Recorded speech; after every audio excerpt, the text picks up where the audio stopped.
Des étoiles qui avancent en file indienne dans le ciel. Je ne sais pas si vous avez déjà vu le lancement des satellites Starlink, mais je peux vous assurer que quand on ne sait pas de quoi il s'agit, ça surprend carrément. Ça m'est arrivé pour la première fois en pleine mer, sans internet, et je me suis vraiment demandé ce qu'il se passait. Il faut imaginer quelque chose qui ressemble à une dizaine d'étoiles lumineuses qui forment une ligne droite et se déplacent de manière coordonnée. On appelle ça un train de satellites, et l'image est assez bonne, parce que les satellites se suivent comme les wagons d'un train. Lancement après lancement, l'entreprise d'Elon Musk Starlink a déployé plus de 7500 satellites dans une des couches spatiales les plus proches de notre planète. C'est beaucoup et ça pose un certain nombre de problèmes, je vous explique.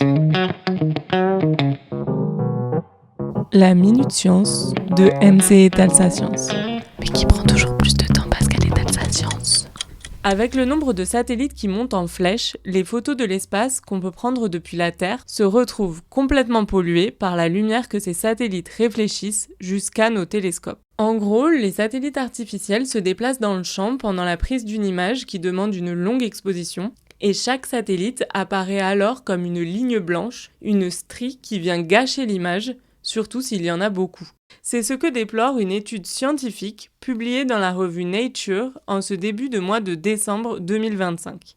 L'étude est en accès libre, je vous mets le lien en description, allez voir les images, c'est vraiment parlant. Jusque-là, pour pallier à ce problème de stries, les scientifiques utilisaient des télescopes eux-mêmes embarqués sur des satellites pour qu'il y ait moins de pollution lumineuse et donc moins de stries sur chaque image. C'est le cas du satellite Hubble par exemple. Mais de nos jours, vu que le nombre de satellites qu'on envoie dans l'espace augmente de manière exponentielle, même ces télescopes spatiaux ont du mal à avoir des images propres.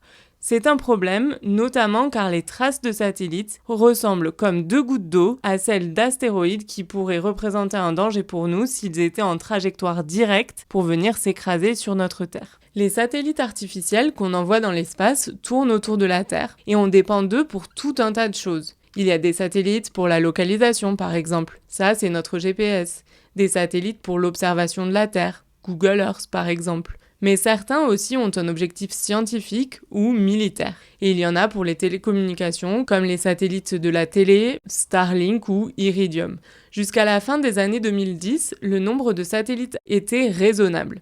Les satellites Iridium, qui sont utilisés par les marins ou en montagne, en gros là où il n'y a pas de couverture mobile, ces satellites représentaient jusqu'en 2019 la plus grosse constellation, avec seulement 75 satellites. Mais depuis 2020, le nombre de satellites artificiels a augmenté exponentiellement pour atteindre environ 15 000 satellites de nos jours. De 75 à 15 000, c'est 200 fois plus. Imaginez, c'est énorme. Et ça s'explique notamment par la baisse des coûts de lancement. Alors on parle toujours de plusieurs centaines de milliers d'euros pour envoyer un satellite dans l'espace, mais cette baisse du coût a permis à des constellations géantes comme Starlink de se développer. En mai 2025, elle comptait plus de 7600 satellites, c'est donc 100 fois plus qu'Iridium qui existe depuis les années 90.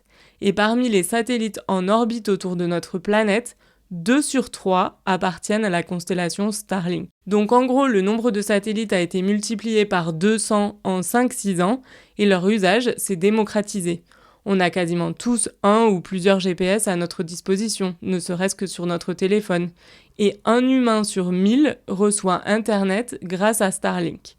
Mais donc, comme je vous disais, ça pose des problèmes, car l'espace sur les orbites intéressantes autour de notre planète n'est pas illimité. Et on pourrait dire qu'on est littéralement en train de saturer ces orbites-là.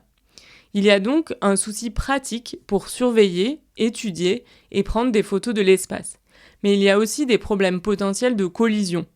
En gros, c'est physique. Une fois que les satellites sont en orbite, ils restent à la même altitude et donc ça représente une surface limitée et si on ajoute plus de satellites, plus ils vont avoir de chances de se rentrer dedans. Pour vous donner une idée, juste pour les satellites Starlink, ils doivent faire autour de 300 manœuvres d'évitement par jour pour éviter d'autres objets spatiaux, un nombre qui n'arrête pas d'augmenter. Et malgré ça, on sait qu'il y a quand même eu des collisions, notamment avec des débris qui viennent d'anciens satellites ou des tests missiles, où des États comme les États-Unis, la Chine, la Russie ou encore l'Inde ont voulu montrer qu'ils étaient en capacité de détruire des satellites en orbite, Et ça aussi, ça génère des débris.